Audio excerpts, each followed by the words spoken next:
Steve and Jill here. Welcome to the Land Academy Show, entertaining land investment talk. I'm Stephen Jack Butala. And I'm Jill DeWitt, broadcasting from sunny Southern California. Today we have a special show. We have Jason Mayfield with us, Land Academy member since 2017. Jason and Jill had an exchange on Facebook. And I'm going to ask Jill to read it. I think she's got it on her phone. Read it as an introduction to Jason's background because it's really very telling, along with your response. And then Jason's just in the pre-show here. I mean, the background that you're obviously living the Land Academy thing. Totally. I didn't realize how much I loved land. It's grown into something bigger than just a career. It's like an obsession now. That's what it's always been for me too. Same thing. But Jill, go ahead. Okay. So here's this is just a couple days ago. I love this.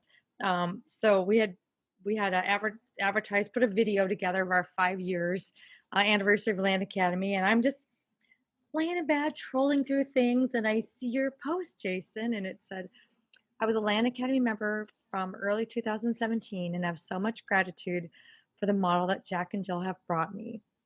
I went from a massage therapist living paycheck to paycheck and capped out of earning potential to living my dreams in Colorado, as we see, and working for myself.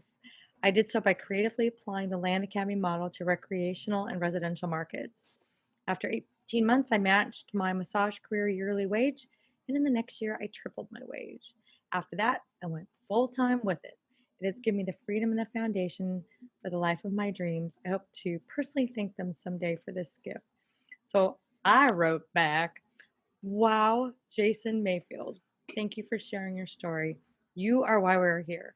Reading how you were able to take our business model and transition to the life of your dreams makes me want to get up an hour earlier every day and work even harder to help more. Congrats. And please keep me posted to your success.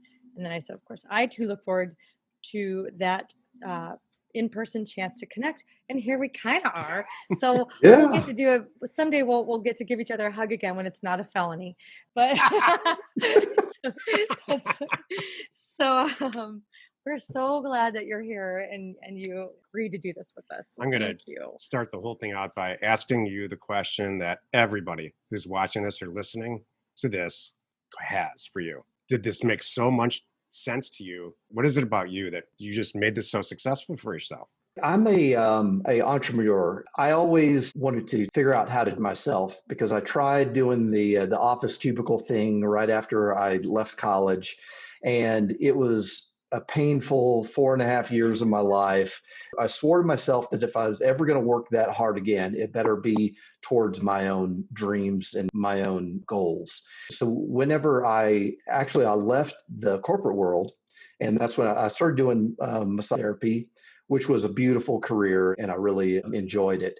But I've realized that my ability to perform massage is going to diminish over time. As I get older, I'm going to be able to do less massage, and then I already saw that I was capped out with my income. So whenever I started to think I need a second career, I thought, well, maybe real estate's a good way to go, because I had bought a house and I'd rented out the extra rooms of the house and let the roommates just pay for the house. So I knew that real estate had like something to it. And so really I started my search by going to local real estate investing circles and talks. I just wasn't comfortable diving into the deep end of the pool with very expensive $400,000 houses in Austin, Texas. So I was like, man, there has to be another angle at getting into this. My ambition is so strong to really make this happen. So what did I do? But started reading articles, and I went on Bigger Pockets, and I found an article written by you, Steve, that was about direct mail. I think I was looking up how to write yellow letters, and I don't know if his said yellow letters or if it was just about direct mail in general, but I really liked the article. I thought, Just out of curiosity, what does this guy do, with his investment? What's his angle at getting into it? That's when, boom, I read your profile, found out your niche is undervalued rural land. And I thought, nobody's ever mentioned that. It's such a unique angle. Starting off with land just kind of made a lot of sense. You could do it with very little money, was just right up my alley. I had the time on my hands because I was self-employed. And I had the drive, but I didn't have a lot of money. The pieces kind of came together whenever I fell into your program. I'm going to MC this. Okay, yeah, go, yeah. Because I have a lot of questions. Okay. Tell us about your first deal. So I was trying to be very true to form with the Land Academy model and to buy super inexpensive $100 per acre desert properties. And I wanted to stay in Texas because I'm from Texas and I wanted to be able to drive to my property, not do it sight unseen. I actually bought it before I saw it, but I did try to go see it. It was in West Texas, Carroll County. So I bought property in that county. I bought two properties at the same time from an owner that had never seen them. He couldn't tell me anything about the property other than, well, I inherited it from my aunt. She had it since the 20s and had these super old deeds to show for it. I tried to go out to see these properties after I sent them the payment and bought the properties, both completely landlocked. So I did the best I could with one property. I marketed it and sold it. Then the second property, I just wasn't having success selling it. I wanted to just cut bait. So I put it on eBay. And luckily, this property had come with its mineral rights and I was able to sell it. And between the two properties, I made a profit. I doubled my money on the first one and then almost made my money back on the second one. So I made a little bit of a profit first. And then I wasn't done with that county. I bought two more properties. These are all horror stories, by the way. What I have to say, though, is it didn't make you quit. Yeah. No, I didn't. The feeling of actually getting your phone to ring after you've sent a mailer and seeing that people are willing to talk to a stranger about buying a property and willing to do a deal completely remotely was exhilarating. And even the process of trying to figure out how to overcome these challenges was exhilarating. Even though it was all kind of a break-even kind of wash on my first round of properties, I was relentless on it. The third property I bought was this property that was enclosed in a adverse possession entanglement. The ranch that surrounded all sides of it were buying up all the perimeter properties they could and trying to squeeze out and use other people's properties and use a lawyer and years of time to adversely possess that property that other people own outright and pay taxes on. But I was able to actually fight back and get them to buy that property from me. So what advice would you have, or do you have? Well, first, can you describe your background? Yeah. So this is Durango, Colorado. It's 14 hours away from Austin. I picked it because I'm an avid mountain biker and Durango is an amazing destination for all things outdoors. So have you done a bunch of Colorado deals? Is this kind of a spoils where you're sitting right now, a spoils for you? So I've been doing land for 4 years now, and I always just stayed in Texas. So just this year, I'm going to go ahead and expand my boundaries a little bit, and I started to market, and I bought a couple of Colorado properties. It's amazing. So do you know what your next step is and what have you mapped out the next sections or portions of your real estate career? I'm going to continue to flip land as a superb cash generating strategy. Then once I start getting nest eggs of capital, then I want to actually do apartment syndications because I'd like to go into income producing, but I don't want to do single family house. I want to pool my money with other investors and do syndications. So I'm going to give you some unsolicited advice here. You can do what you want, but I got off a 2-hour conference call today about next step in my career. And it was all about mobile home entitlement syndications more than apartments because, and I agree with this, apartments, the regulations, especially in California, I don't think it's too bad in Arizona or Colorado actually, but it's kind of tough in Colorado, are very, very difficult. They're going in the favor of the tenant. Whereas a person who owns a mobile home and they're leasing land in a mobile home park or on a piece of dirt, mobile homes and land they're one and the same. So I was convinced after getting off the conference call. This guy runs a REIT, real estate investment trust for mobiles. So I would heavily encourage you to take a look at that. Yeah, absolutely. I mean, the same idea, pool hundreds of thousands of dollars of other investors' money in together and find a income generating asset that you can increase revenues and lower expenses and get yourself something that will you can really leverage, and you can have somebody else manage it. That's great. I'll tell you, we were just telling a story. We just got interviewed on another person's show right before we sat down to record this with you. And we were talking about other types of real estate. Yeah. And I said this, every once in a while, Jill and I go into other types of real estate. We buy an apartment building or A house. houses or whatever. And not to flip them, but, and we do really well flipping houses into the same model.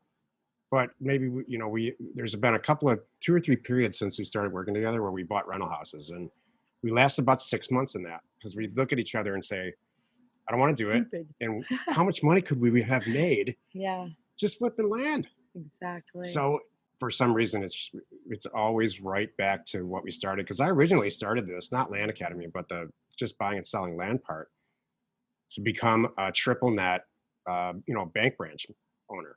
Just like you, like I had a plan and I started down that path and it just is not as profitable. It doesn't bother me. It doesn't sound like it bothers you either. It doesn't. I'm just thinking like scalability of where things are going. I kind of actually got kind of wrapped up year number 3 in the success of how well this land thing was going. I mean, it went from first year I was just learning my lessons. Second year matched my primary career's income. Third year tripled the primary career's income, and then now fourth year I'm on pace to continue to grow, and I actually overextended myself with as far as my focuses. I pulled back. I was watching you through the Corona lockdown, and it actually made me feel more grounded and feel like, yeah, don't steer off into the weeds with all this other stuff. That is the number Exactly. one topic that Jill and I talked about is our own time management and focusing. Right. We have really, over the last 5 years since we started Land Academy, spread ourselves really thin. And it's time to reel it back in a little bit. We've decided. Mm-hmm. One of us has something shiny and then it's all over. This is what we're doing today. Like, wait a minute. Well, it has to be incredibly like regimented and disciplined to do the podcast and the calls and then produce the great products that I actually still use. I still am an avid offers to owners mail customer. You all pointed me towards Data Tree, so I'm all about that. So it's if it weren't for the tools that you all have laid out and the repeated encouraging, I think it would have been a bumpier process. That's great to I'm hear, Jason. so I'm glad I'm glad. truly, with my soul, glad it's working out for you. Yes. Because it's really interesting because you guys had an exchange on Facebook and we don't know, like, Jill and I don't know how successful this is. Every week it seems like somebody kind of comes out of the woodwork like you did. I guess it was last week or this week, and tells a real story, and I really appreciate it. I'm really glad it's working out for you. Sure, absolutely. It's tremendous, and I mean, I'd love to share copious amounts of notes of my experiences because not only was I learning from you all, but I also was studying other real estate gurus and comparing and seeing if there was any missing pieces that I could like supplement and add to it and so forth. And I mean, it's amazing how, like, for instance, you don't have to build a buyer's list for land. Like I like to just hotel, like wholesale on the MLS. That's a huge difference. I don't know. There's just so many things. Is our video going to be funny? I would love for you to take a couple minutes and please share whatever you want to share. That would be so awesome, especially for newer people who are listening or struggling. Yeah, absolutely. So, I mean, for one, don't be afraid to take massive action.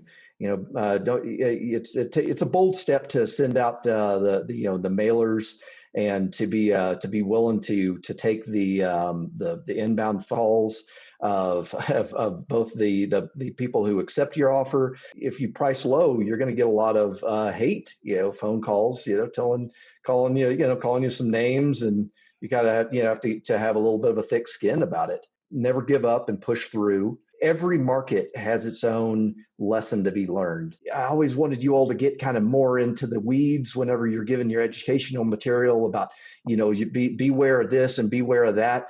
But then once I got into the weeds myself, I was like, there's no way they would be able to cover all the guide things and all the little caveats that you have to look for.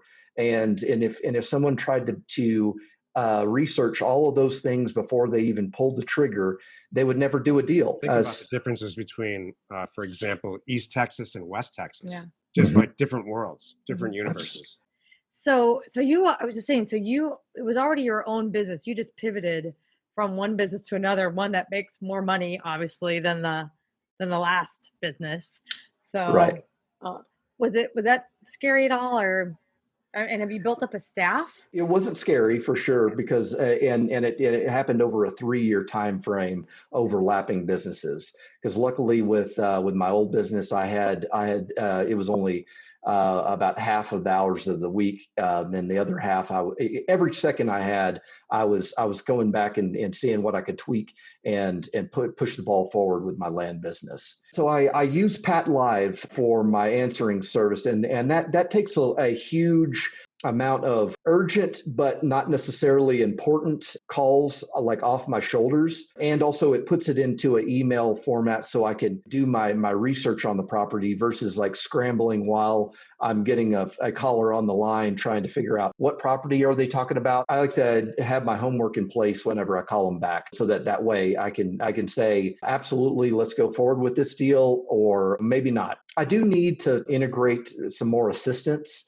to continue to scale. I tried my hand at an assistant back at the beginning of the year whenever I was spreading myself all thin and trying to chase down houses and chase down and this and that and go to all these networking meetings that were actually driving myself away from my bread and butter here. Actually, I've already reestablished it, but maybe in the near future I'll start looking into assistant. Yeah, it's hard not to get distracted sometimes with something shiny. I totally understand that. So many properties do you have in the works right now from an acquisition and sales standpoint? So in my inventory, I have about 4 or 5 from a pipeline perspective. I have about another 5 or 6 in the pipeline. What's a typical deal for you now? Buy for what? Sell for what? It's usually, if I'm buying little small lots, I'll buy them for between $3,000 to $12,000, and then flip them for 2 to 3 times more. Paying half of what I'm going to sell it for is more than fair for me, and it's a very safe margin. I think that's really hard for some people. Right.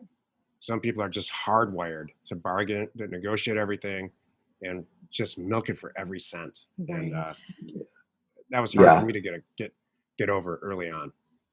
Right. Yeah. It's kind of like painting with a broad brush. You don't have to really sweat it too much, as long as you know that you're buying it significantly discounted. 50% is a great mark, and I love properties that are commutable distance to jobs. So because they just sell like hotcakes. Texas is booming. I love doing the biz. So I have most of my properties in my inventory are residential lots. Some of them are. I love the unrestricted ones that you could put a manufactured home on. Those are actually more valuable than the restricted property that that the ones that you. It's like a property that you'd put $1 million house on is not worth as much as one you would put a $80,000 trailer on. So I absolutely love manufactured home lots, but I'm not afraid to touch a lot in a subdivision either. If I know that I'm getting it for half of its value, and I can see comps that prove that number time and time again, with then I'll buy it and get my hand at it. Awesome. I love it. I'm so glad. Are you running out of inventory? I've been hearing a lot of that. Yeah, usually, the longest process is the acquisition through a title company. Mhm. As soon as, it'll take me 4 or 5 weeks to get through title. And then finally, once I have the possession of it, it will sell in 1 week or less. I'll have a buyer, and then I gotta wait another 4 weeks until the title company finishes their process. Title company is definitely the bottleneck of the business, and survey. So like survey can be survey companies can take like 3 weeks, 3-4 weeks to complete their end of the bargain. That's how I know you know what you're doing, because Yep. those are the same two problems we have. Yep. I source my capital from friends and family and other investors that I network with. Try to give them a big healthy return on investment. I usually do at least 10% return on investment. Let's say if we did 3 deals together, I mean that's 30% return on your money in 1 year. Careful, word's going to get out with your whole family. Yeah. Well, you're going to get some calls from this show. Yeah, sure. that's true. Yeah. That's great. Yeah, absolutely. Should I plug my contact info? Yeah, right. Sure, if you want to. My name's Jason Mayfield, and email address is service@landacrew.com. That's SERVICE@LANDACCRUE.com. Hey, it's great to talk to you. Thank you so much. Any parting advice at all, or any questions you might have for us? For us, yeah. Well, I mean, when are you going to come visit Durango? I mean, look, the San Juan Mountains are right behind me, and if you look close, there's the Animas River flows right in the middle in the valley, goes through here.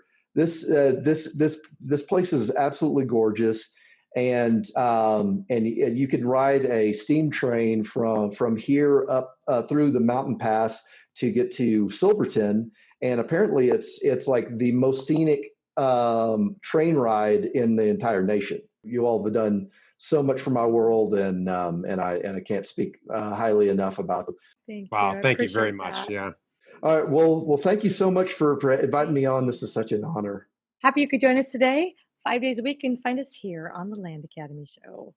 Join us tomorrow For another interesting episode, because you are not alone in your real estate ambition. We are Steve and Jill. Oh, we're going to do right into that? It's okay. Our mojo, so it's fine. All right. Super great interview. Thank you. Thanks again. You. Yeah, absolutely. Thanks, guys.